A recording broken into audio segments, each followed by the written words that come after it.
Hi friends, Telangana TET and DSC కోసం తయారు చేయబడుతున్న ఈ సోషల్ మెటీరియల్ కేవలం 50 రూపీస్కే మా యాప్లో అవైలబుల్ ఉంది ఫ్రెండ్స్. యాప్ లింక్ డిస్క్రిప్షన్లో ఉంది. ఎస్జిటి స్కూల్ అసిస్టెంట్ సోషల్కి యూజ్ అవుతుంది. 9th క్లాస్ 8th లెసన్ భారతదేశంలో సేవా కార్యకలాపాలు. భారతదేశంలో రెండు ముఖ్య ఉత్పాదక కార్యకలాపాలు వ్యవసాయం, పరిశ్రమలు.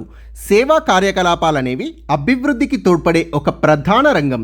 ఇతర ప్రధాన రంగాల అభివృద్ధికి సేవా కార్యకలాపాలు తోడ్పడతాయి. వైద్యులు, కిరాణా వ్యాపారులు, అకౌంటెంట్లు, డ్రైవర్లు, ఉదాహరణ వ్యాన్ డ్రైవర్లు, వీరంతా ఒక ప్రత్యేకమైన సేవల్ని తమ పనుల ద్వారా ప్రజలకు, వ్యాపారానికి అందిస్తారు. ఇక్కడ సేవ అనేది చేసిన పని స్వభావాన్ని తెలియజేస్తుంది. సేవ అనేది వస్తువు యొక్క ఉత్పత్తికి భిన్నమైనది. ఇక్కడ సేవలు అంటే ఉచితంగా కానీ, ప్రేమ, అంకిత భావంతో కానీ చేస్తున్న పనులు కావు. వీరందరూ వారి వారి పనులు చేస్తూ ఆదాయాన్ని పొందుతున్నారు. ఇది వారి జీవనోపాధి. సేవా కార్యకలాపాలు వ్యవసాయ, పారిశ్రామిక కార్యకలాపాలకు అవసరమైనటువంటివి. సేవా కార్యకలాపాల్లో వాణిజ్య కార్యకలాపాలనేవి ఒక పెద్ద భాగం. సేవా కార్యకలాపాలు వస్తువుని ఉత్పత్తి చేయవు. ఇవి వ్యవసాయానికి, పరిశ్రమలకు, ప్రజలకు అవసరమైన ఎన్నో సేవల్ని చేస్తూ ఒక ప్రత్యేకమైన రీతిలో సాయపడతాయి.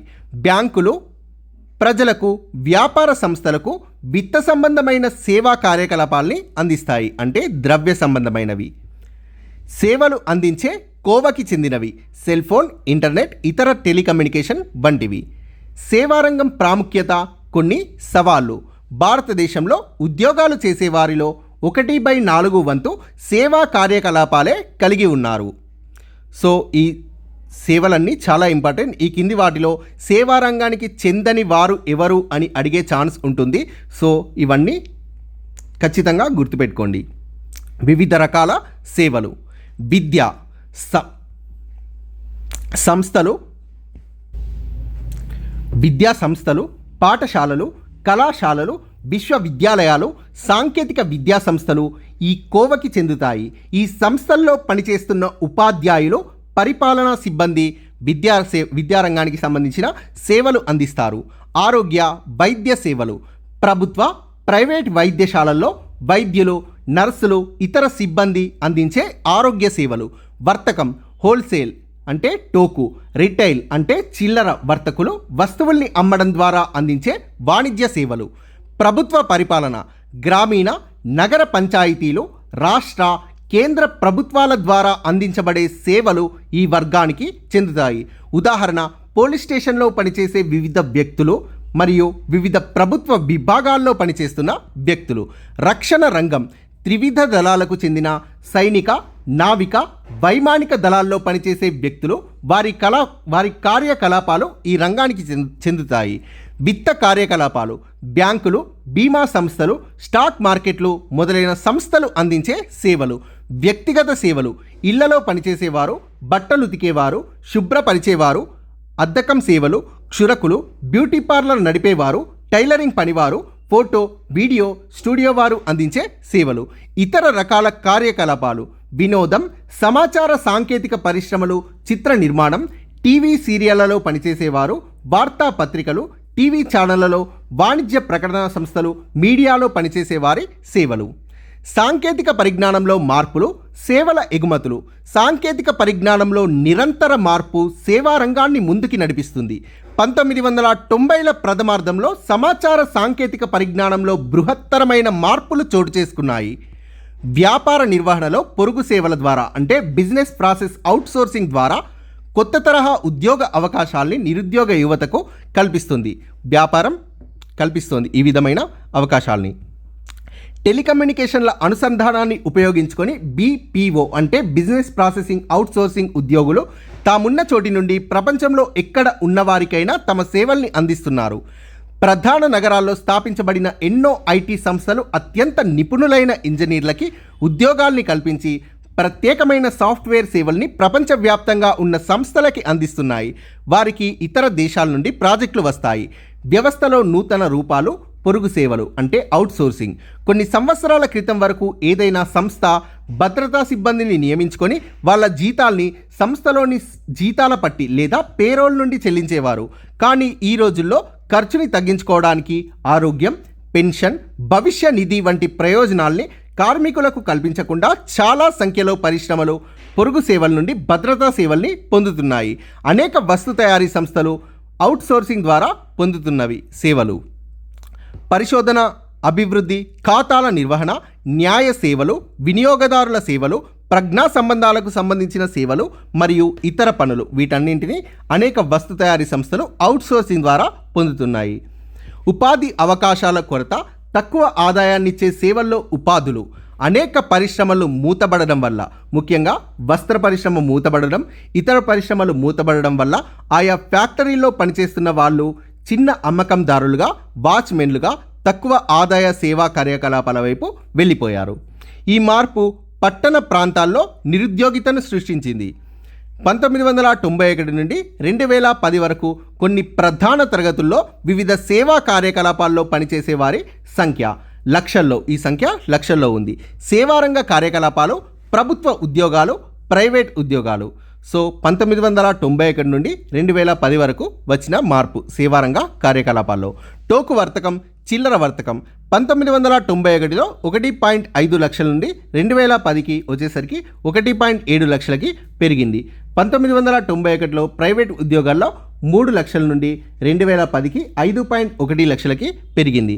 రవాణా గిడ్డంగులు, సమాచార రంగంలో 30.3 నుండి 25.3 వరకు ప్రభుత్వ ఉద్యోగాల్లో పనిచేసే వారి సంఖ్య పెరగ్గా, ప్రైవేట్ ఉద్యోగాల్లో 0.5 నుండి 1.7కి పెరిగింది. విత్త, బీమా సంస్థలు, స్థిరాస్తి వ్యాపారం మొదలైన వాటిల్లో 11.9 నుండి 14.1 వరకు ప్రభుత్వ ఉద్యోగాల్లో పెరగ్గా, పనిచేసే వారి సంఖ్య పెరగ్గా, ప్రైవేట్ ఉద్యోగాల్లో చాలా భారీ మార్పు చోటు చేసుకుంది. 2.5 నుండి 15.5కి పెరిగింది. సామాజిక, సాంఘిక, వ్యక్తిగత సేవలు ప్రభుత్వ ఉద్యోగాల్లో 92.3 నుండి 90.5కి తగ్గగా, ప్రైవేట్ రంగంలో 14.9 నుండి 21.4కి పెరిగింది. సమాచార, సాంకేతిక ఉద్యోగాల్లో ఒత్తిడి. ఈ రోజుల్లో చాలామంది సాఫ్ట్వేర్ ఇంజనీర్స్ కావాలి అనుకుంటున్నారు. ఈ రకమైన సేవా కార్యకలాపాలు కుటుంబాలకు చాలా ఆదాయాన్ని ఇచ్చినా వీరికి చాలా ఒత్తిడి ఉంటుంది. చిల్లర వర్తకంలో విదేశీ ప్రత్యక్ష పెట్టుబడులు. 2012 నుండి భారత్లో విదేశీ కంపెనీలు సరుకులు అమ్మడానికి చిల్లర దుకాణాలు ప్రారంభించడానికి అనుమతి లభించింది. దీన్ని వ్యతిరేకిస్తూ పెద్ద ఆందోళనలు జరిగాయి. దీనికి సంబంధించి అనుకూల, ప్రతికూల వాదనలు. సో భారతదేశంలో విదేశీ కంపెనీలు సరుకులు అమ్మడానికి, చిల్లర దుకాణాలని ప్రారంభించడానికి 2012లో అనుమతి లభించింది. సో వాటికి అనుకూలమైన వాదనలు, ప్రతికూల వాదనలు చూద్దాం. పెద్ద విదేశీ సూపర్ మార్కెట్లకి నేరుగా పంట ఉత్పత్తులు అమ్మడం రైతులకు లాభం. సో ఇది విదేశీ కంపెనీలకి అనుకూల వాదనలు. సో ప్రతికూల వాదన, విదేశీ పెట్టుబడి కంపెనీలు తక్కువ ధరలకు తమ సరుకుని అమ్మే విధంగా రైతులని ఒత్తిడి చేస్తాయి. సరైన నిల్వ సౌకర్యాలు లేకపోవడం వల్ల వ్యవసాయ ఉత్పత్తుల్లో 20 నుంచి 40% వృధా అవుతున్నాయని వీరి వాదన. ప్రభుత్వం నిల్వ సౌకర్యాలు అభివృద్ధి పరిచి ఈ నష్టాన్ని నివారించవచ్చు. వృధా అవుతుందని చెప్పబడుతున్న పరిమాణం అతిశయోక్తిగా ఉంది, అంటే చాలా ఎక్కువగా ఉందని చెప్తున్నారు. 20 నుంచి 40% అని అన్న సంఖ్య చాలా ఎక్కువగా ఉందని చెప్తున్నారు. సో నిల్వ సౌకర్యాలపై పెద్ద కంపెనీలు పెట్టుబడులు పెట్టడం లేదు. నూతన ఉద్యోగాలు సృష్టించబడతాయి. అయితే సాంప్రదాయ చిల్లర వర్తకులు ఉపాధిని కోల్పోతారు. పెద్ద, మధ్యతరగతి రైతులు మొదట్లో ఎక్కువ లాభపడతారు. చిన్న రైతులు, భూమి లేని కూలీలు నష్టపోతారు. పెద్ద సూపర్ మార్కెట్ల కొనుగోలు వల్ల వ్యవసాయ ఉత్పత్తులకు గిరాకీ పెరిగి తత్ఫలితంగా వ్యవసాయ ఉత్పత్తి పెరుగుతుంది. దీనివల్ల కూలీలకు గిరాకీ పెరిగి క్రమంగా వ్యవసాయ కూలీ రేట్లు పెరుగుతాయి. విదేశీ చిల్లర వ్యాపారులు రైతులతో ఒప్పందం కుదుర్చుకొని వడ్డీ వ్యాపారస్తుల కంటే తక్కువ వడ్డీకి అప్పులు సమకూర్చవచ్చు. ఇది రైతులకు అంతగా మేలు చేయకపోయినా గుడ్డిలో మెల్ల అని చెప్పవచ్చు. మెరుగైన నిల్వ సౌకర్యాల కారణంగా బహుళజాతి కంపెనీలు పెద్ద మొత్తంలో సరుకు కొనుగోలు చేయడంతో రైతులకు వడ్డీ వ్యాపారులతో పోలిస్తే ఇది ప్రయోజనకారిగా ఉంటుంది. అయితే నిల్వ సౌకర్యాలపై పెద్ద మొత్తంలో బహుళజాతి కంపెనీలు పెట్టుబడులు పెడతాయనడంలో వాస్తవం లేదు. ఆరోగ్య రంగంలో భారతదేశంలో వృత్తి నైపుణ్యం గల వ్యక్తుల కొరత. ఆరోగ్య రంగంలో భారతదేశం 64 లక్షల వృత్తి సేవా నిపుణుల కొరతని ఎదుర్కొంటుంది. ఉత్తరప్రదేశ్లోనే 10 లక్షల ఆరోగ్య సంబంధ వృత్తి సేవా నిపుణుల కొరత ఉంది. 2011లో భారత్లో గల నిపుణులు ప్రతి 10,000 జనాభాకు. ప్రతి 10,000 జనాభాకు 6 డాక్టర్లు మరియు 13 మంది మంత్రసానులు ఉన్నారు. డాక్టర్ జనాభా నిష్పత్తి ప్రతి 1000 మందికి. భారతదేశంలో 0.5. ఇది ప్రతి 1000 మంది జనాభాకి డాక్టర్లు ఎంతమంది ఉన్నారు అనే సమాచారం. భారతదేశంలో 0.5, థాయిలాండ్లో 0.3, Sri Lanka 0.4, China 1.6, England 5.4, America 5.5. England, అమెరికాలో ఎక్కువ మంది డాక్టర్లు ఉన్నారని గుర్తుపెట్టుకోండి. 5.4, 5.5. అతి తక్కువగా థాయిలాండ్ 0.3, భారతదేశం 0.5. భారతదేశంలో ఆరోగ్య రంగంలో వృత్తి సేవల నిపుణుల కొరత. దంత సంబంధిత సాంకేతిక విజ్ఞాన నిపుణులు డెంటల్ రిలేటెడ్ 20 లక్షలు. ఇదంతా వృత్తి నిపుణుల కొరత, వృత్తి సేవా నిపుణుల కొరత ఆరోగ్య రంగంలో. పునరావాస వృత్తి సంబంధిత నిపుణుల్లో 18 లక్షల కొరత. ఆపరేషన్ మత్తుమంది నిపుణుల్లో 9 లక్షల మంది కొరత. వివిధ ఆరోగ్య కార్యకర్తల్లో 9 లక్షల నిపుణుల కొరత ఉంది. వైద్య పరీక్షల సాంకేతిక నిపుణుల్లో 2.4 లక్షల కొరత ఉంది. ఆపరేషన్ సంబంధిత ఆరోగ్య నిపుణుల్లో 2 లక్షల కొరత ఉంది. కంటికి సంబంధించిన కార్యకర్తల్లో 1.3 లక్షల కొరత ఉంది. వైద్య పరీక్షల నిపుణులు 62,000 మంది కొరత ఉంది. పైన తెలుపబడ్డ సమాచారం భారత్లో వైద్య సేవా రంగంలో నిపుణుల కొరత తీవ్రతని తెలియజేస్తుంది. ఈ నిపుణుల కొరత అన్ని ప్రాంతాల్లో ఒకేలా లేదు. ఆరోగ్య సేవా నిపుణుల్లో కొరతల వల్ల ఈ నిపుణుల అందుబాటులో వివిధ ప్రాంతాల్లో తేడా ఉంది. వైద్య కళాశాలల్లో నర్సింగ్, ANM శిక్షణా సంస్థల్లో ఇక్కడ ANM అంటే ఆక్సిలరీ నర్సింగ్ మిడ్వైఫరీ, N అంటే నర్సింగ్ అని గుర్తుపెట్టుకోండి. వైద్య కళాశాలల్లో నర్సింగ్, ANM శిక్షణా సంస్థల్లో సంబంధిత ఆరోగ్య సంస్థల స్థాపనలో రాష్ట్రాల మధ్య ఎంతో తేడా ఉంది. ఈ రంగంలో విద్యాబోధన నాణ్యతలో సైతం ఎంతో తేడా ఉంది. వృత్తి విద్యా కళాశాలలు, పాఠశాలల కేటాయింపుల్లో అసమానతల వల్ల విద్య, శిక్షణా సామర్థ్యం, నాణ్యతలు సమంగా ఉండక ఆరోగ్యంపై భిన్న ప్రభావాన్ని చూపుతోంది. అనుబంధ వైద్య వృత్తి నిపుణులు లేదా పారామెడికోలు సాధికారీకరణ ద్వారా, సాధికారికత అంటే స్వీయ నిర్ణయం తీసుకోవడం లాంటిది. అనుబంధ వైద్య వృత్తి నిపుణులు లేదా పారామెడికోల సాధికారీకరణ ద్వారా మార్పుకి వీళ్ళు నాయకత్వం వహించేలా చేసి వైద్య సదుపాయాలు అందని ప్రాంతాల్లో ఆరోగ్య సేవల్ని మెరుగుపరచవచ్చు.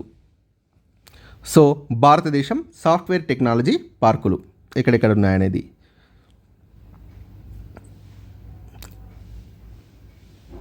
Thank you friends. Please subscribe this channel.